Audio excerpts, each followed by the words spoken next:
Well, it is what the title says. I bought the cheapest running and driving bus on Marketplace.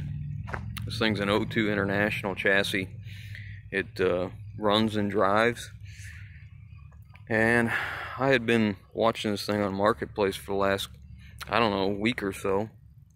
And I'll tell you a little bit about the story. These folks bought this thing off an auction site out in Nebraska. And they won the bid. They drove out to get it and got in it. It started up good, it ran good, it drove good. 116,000 miles. Excellent transmission. Air brakes. All set up. They brought it home. They stripped the interior, took all the seats out, took all the interior and all the insulation out, because their plan was to convert this to a motorhome and they were going to go travel and live in it. Well, one thing led to another, and they drove it home 800 miles, and it did fantastic. It had no troubles whatsoever. And they got going on this, and they thought, well, they had better get it to the BMV and get the title work done. So, they'd already stripped out the seats, and these are the auxiliary heaters. And someone happens to be working on a backhoe right now that doesn't have a good heater in its cab. So anyways, they took off to the BMV, and on the way, suddenly it started blowing smoke. And they thought, oh no. So they went and had it checked out by a mechanic. And the mechanic says, well, you need an engine. They gave him an estimate of $8,000 to put an engine in this bus. They didn't want to go any deeper into it because they had already spent quite a bit for this thing, plus going to get it, plus paying the sales tax, the title fees, insurance, license plates, all that kind of stuff, just to find out that it's got an issue. So the issue is, well, let me back up a little bit. It's a 7.3 liter T444E International engine backed with a Allison MD 3060 overdrive transmission. And what you're seeing is correct. I'm at the back of the bus, and the engine's in backwards. It's a rear engine bus. The engine sits here, transmission sits here, small drive shaft, and then the differential. If you're not familiar with these, the way these things work is the motor and transmission is standard, like you would see in any medium duty anything. The only difference is it's in the rear end. Since the drive shaft is coming this way instead of this way, it's turning the wrong way. So the pinion, if you were looking at a normal axle, you would see the pinion on the drive side of the ring gear, not the coast side. So this has to be a mirror image of what a normal drive shaft would be. So the pinion is coming out of the back, and the ring gear is going to be on this side instead of this side. So when it's turning, because this transmission output's going to turn the same way as it would if it was in the front, so you have to have your pinion driving, or your pinion driving your ring gear the opposite way. If you didn't, you'd end up with one forward gear and a bunch of reverse gears, and you'd have to be in reverse so you'd go forward. So that's how they achieve it. Now this bus has a air ride suspension. The brake shoes are just perfect all the way around. The brake chambers themselves look like new. It came from clear out in Nebraska, and the frame is just beautiful. The whole underside of this thing is in really nice shape. But it's got a problem. So I'm going to show you. Don't get sick here as I roll the camera over.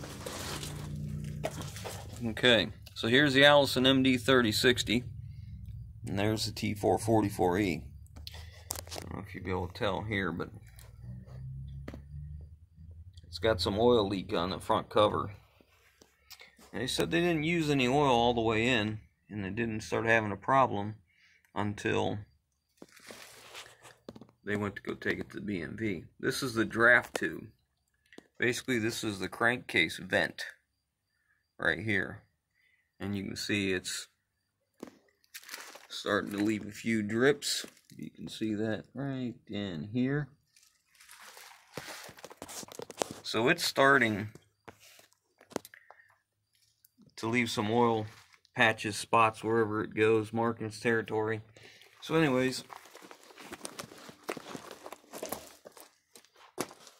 the mechanic told him $8,000 to put another engine into it, and they just didn't want to invest any more into it. So I messaged them, and we went out last night and took a look at it, and the body's in really nice shape.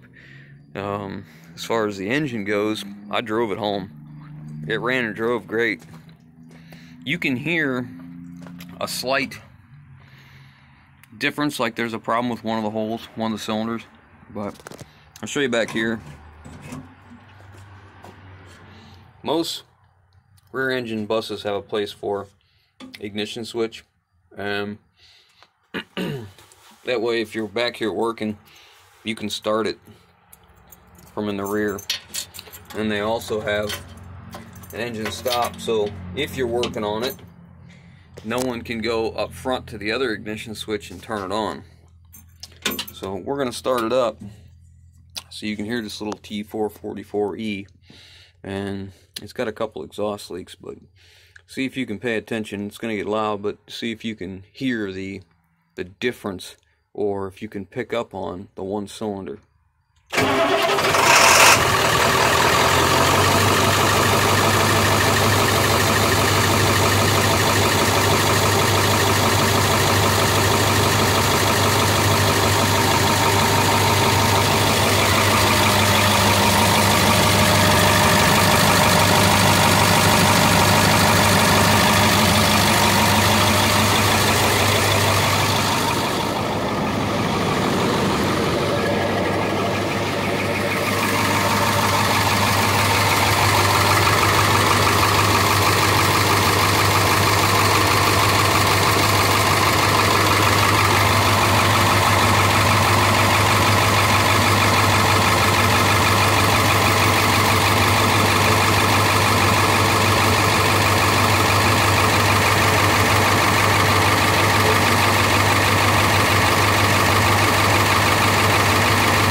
Okay, so as you saw, there's a few exhaust leaks on this side. There's also one over here. Okay, so let's talk about blow-by. What is blow-by? Blow-by is basically just that. It is compression or exhaust gases that are leaking past the cylinder walls or the valves, and allowing that compressed air, fuel, combustion, whatever, those gases to get into the crankcase. So what happens is when you get that blow-by, it pushes that air in, and it tends to want to push oil out. You know, if you're pressurizing it, that draft tube is basically a vent for the engine. So you pressurize that, it's got to come out somewhere. So if your draft tube gets plugged, you start blowing seals, which, you know, the front of this thing is pretty wet. So regardless, the blow-by can happen from several things. The most common that I run into is a broken piston ring, a broken piston, a scored cylinder wall, or rarely valves that don't seal, you know, blowing back up through, and guides that are bad, that kind of stuff.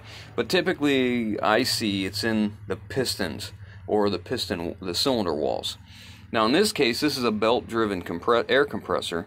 What it does is it takes fresh air in from the air cleaner and does just like your air compressor at home. It compresses air that the bus uses for air brakes, suspension, horn, you know, things like that. So when it takes the air in and then compresses it, then sends it out on this copper line, which is a cooler also, and goes to a tank. Well, this compressor is cooled by coolant from the radiator. So the coolant comes in one side of the head, which is this is a compressor head, and then comes out the other side right here and returns into the cooling system. That takes care of cooling, but it also has oil for lubrication. So it takes an oil line tapped off of the engine oil pressure side, comes into the compressor, lubricates the crankshaft, because this is basically just a little motor. You know, a little engine is what it is. It brings in air, compresses it, and exhausts it. That's what it works. And then that oil that's coming in to lubricate comes right back out and goes into the oil pan. So on a rare occasion, I've seen where an air compressor, the seals will go bad, just like what we're talking about with the cylinder walls. The rings or the, you know, piston, the cylinder walls, whatever, would let compression get past it and put pressure into the crankcase, and that will force oil out. In this case, we have a notable difference in cylinder, in idle. There's a noticeable difference in one of the cylinders. So one cylinder is likely damaged. So probably what's happened is, it's like I said, it's either broke a ring or whatever the case is. We've already pulled the belt off of this. At one point, I pulled it off, checked it to make sure that wasn't the source, and it's not. Another thing, a rarity it could be, is a turbo is also fed with oil for lubricate the bearings. So you have oil pressure going in, and then you have oil draining back in. I can't say as I've ever seen a turbo fail where it was pressurizing the crankcase, but I suppose it's possible, but I can't say as I've ever seen it. So anyways, the mechanic wanted $8,000 to redo this, and they said they'd rather cut their losses.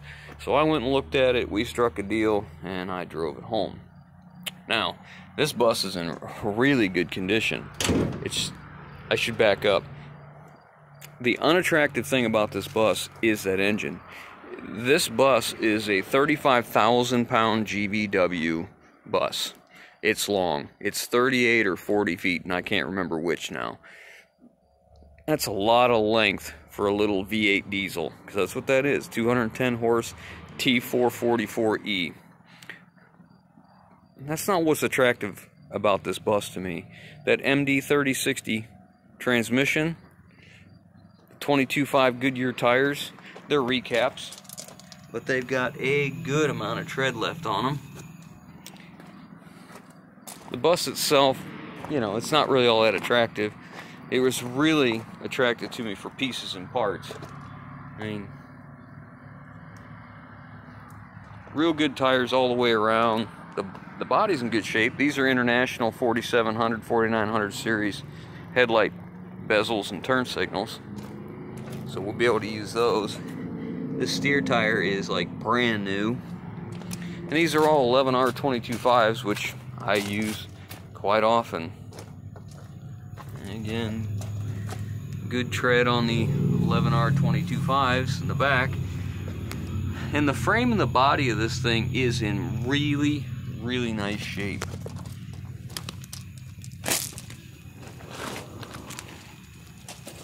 You can see, you can actually see the frame. It's not all rusty like the last one.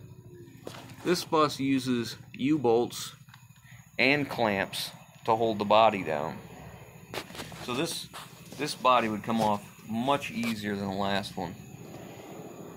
New brake chambers on both. Looks like we got some TRP brake lines, the air supply lines there. I don't know how big that fuel tank is, but it's a monster, and it's encaged in all that 2x3 box tubing, 2x4 box tubing up in there. So why would I buy this thing, knowing it has engine troubles? Well, one is, it was a good deal. I guess I have to explain this because I did get some comments recently about, I can't believe you buy all these things just for parts. What I do works for me, it doesn't need to work for anybody else. Anyways, this engine comes out the back. So this really is less difficult to take apart than the last bus, because you can remove the cooler pack here, which is the radiator, the intercooler, and if there's an AC condenser, which I haven't seen an AC compressor. I think this bus just had heat only, no AC. I didn't look at the heat controls. But this screen comes off, this panel comes out, and you can see the oil. It was starting to blow out. So you take this panel out, and the whole engine transmission come out the back. And as far as I'm concerned, that's what it's good for, is parts. This is a battery compartment here. It's got two almost brand new batteries in there. They're only I think 4 months old, if I looked the date correctly.